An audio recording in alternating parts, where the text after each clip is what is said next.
So, wir haben hier noch ein nicht mehr ganz volles Paket Marshmallows. So, dann nehme man ein Marshmallow und packe es auf so einen Zacken da. Jawohl, so, jawohl. Und dann halte man das ins Feuer. Ja, und dreht es beim ein bisschen drehen. Nur zur Information, Voraussetzung ist, man hat natürlich ein Kaminfeuer zu Hause. So, seht ihr, also so braun, weiß darf es nicht sein.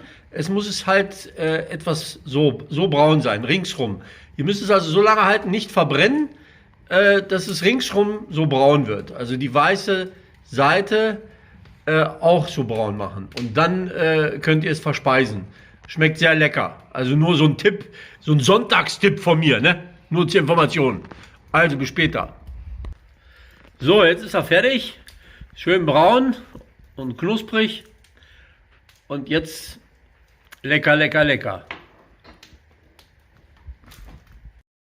Appetit, ne?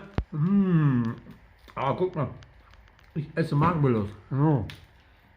Also ich esse schöne Marshmallows. Oh. Schaut mal. Die schmecken gut. Schön süß. Ja? Lecker, lecker, lecker. Schaut mal. Sind gleich alle. Also.